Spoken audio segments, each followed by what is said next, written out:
One of the most effective way of managing stock market investment risk is through diversification. Once you diversify your investment across different asset classes, across different sectors, across different industry, and even across different geographical entities, you discover that your risk will be adequately minimized or mitigated. So in this video, I want to talk about how to navigate the challenges of geographic diversification in investing.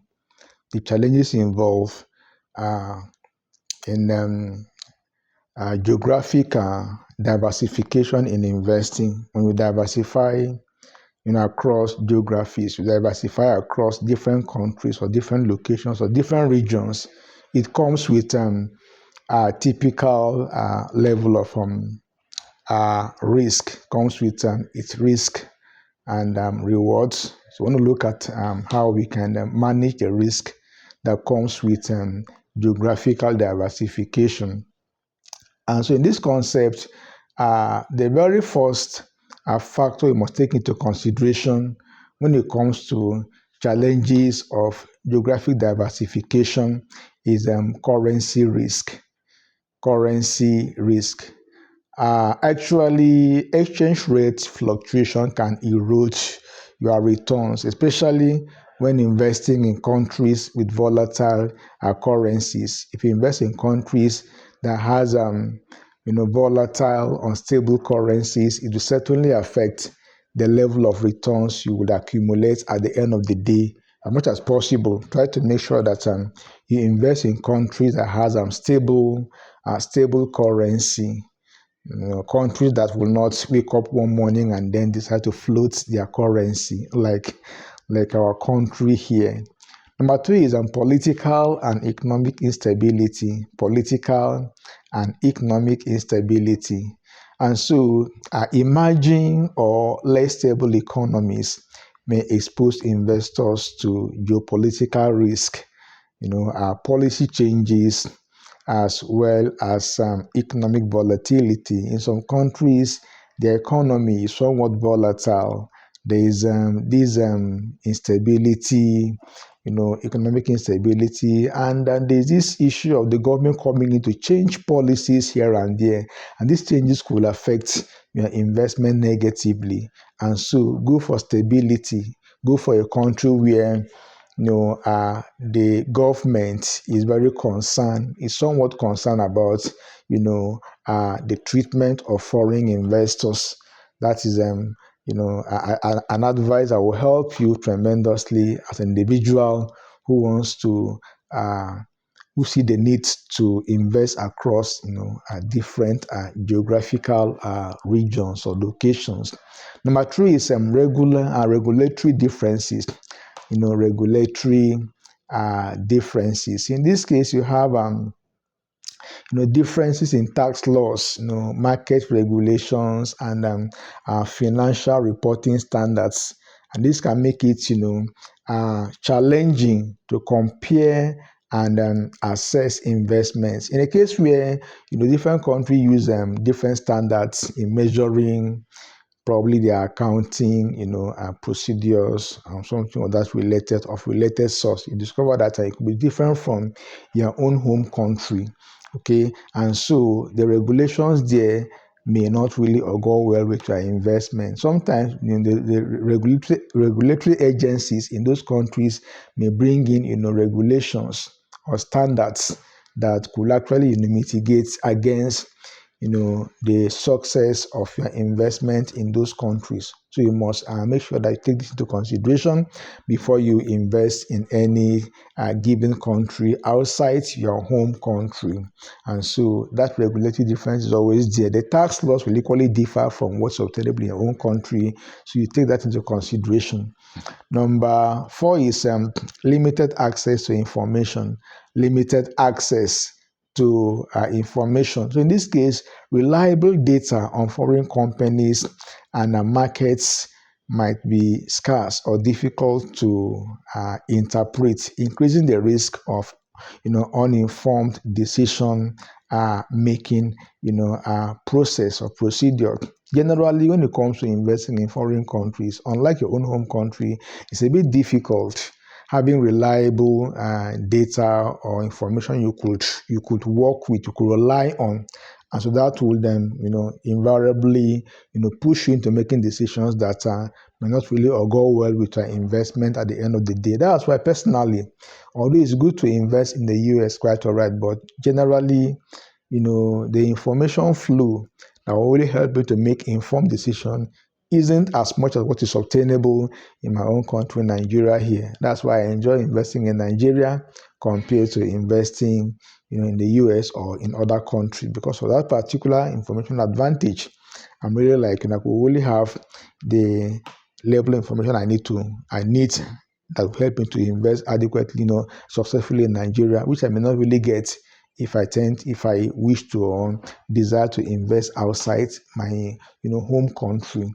Number five is high transaction cost. High transaction cost. Costs such as currency conversion, currency conversion fees. You have foreign brokerage fees, and tax implication can reduce net returns. Generally, when you are investing abroad, you have to consider brokerage fee because a broker must certainly charge you money. They're not, it's not a charity. It will charge you, fees and commissions. By the time you combine all these fees together, you discover that it might certainly eat into your profit at the end of the day. And so it's a typical disadvantage or challenge we must take into consideration, when we have a desire to invest outside our country. And so the transaction cost is actually, quite high, and it will certainly eat, or reduce our net returns at the end of the day. Number six is liquidity issue. Liquidity issue. Some foreign markets, especially in developing regions, may have lower liquidity, making it harder to buy or sell assets quickly. Liquidity here is the ability to buy or sell a given asset quickly. And so some countries may have liquidity issues. It might be difficult to buy, it may be also difficult to easily sell your shares after buying or sell your assets after buying, buying. And so you consider, how liquid is the country and the assets in those country. Please subscribe to this channel if not done that. And like this video, it will do me a ton of good. It will motivate me to keep on bringing contents of this nature to you. Number seven is cultural and language barrier. That one is very common, cultural and language barrier. Each country has its own peculiar culture, and they equally have, different languages. So in this context, difference in business practices, cultural norms, and language can complicate understanding foreign investments. That's it. You want to invest in a country like Japan, it's necessary you learn the Japanese culture, in one way or the other. And so you have to be conversant with the culture and sometimes the language of the country you want to invest in. Some other countries may not print their financial statement in English.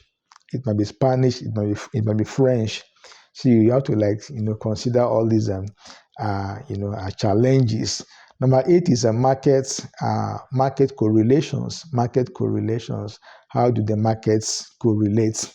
And so differences in business you discover that in times of global crisis, example financial crisis, market across regions can become highly correlated, reducing the benefits of diversification. Generally, we diversify with the very intention of avoiding correlation. That's correlation here means asset performing at same level, at same rates across different countries. So if they tend to correlate, there's no need investing abroad. Okay, if your country is doing well, the other country is doing well, there's no need. If the country is doing poorly and the other country is performing poorly, there's no need of investing abroad. Okay, in that case, they tend to correlate. But if they don't correlate, that means your country is doing poorly and the other country or countries are doing very well. In that case, there's no correlation. You can go ahead and invest in those countries. And so there's that particular issue of market correlation. Number 9 is operational challenges. Operational challenges. So opening accounts, navigating legal requirements, and dealing with different time zones can create logistical difficulties for investors. You have different time zones. It could be it could be daytime in your own country, and it's almost like midnight in the other country you're invested in. Different time zones, okay, and it will present that particular challenge. You want to open an account, investment account in another country, you may run into challenges compared to opening it in your own country. All right. And sometimes you have to navigate legal requirements which vary from country to countries. And not only that, you have to also look at the logistics involved. There was a time, Dubai banned Nigerians from a certain age from entering their country. Assuming you had the investment there, I wonder how you would you will cope. You see, so all these are challenges that we come across, when we invest in countries outside our own domain. Number 10 and the last is over diversification risk. Over diversification risk. So spreading investment, thinly across regions can dilute potential returns, as gains, in one area will be difficult to offset or be offsetted by losses in other areas. You see, generally they don't tend to correlate. So gains in a particular country could be offsetted by losses in another country. So it's like a zero-sum game, so to say.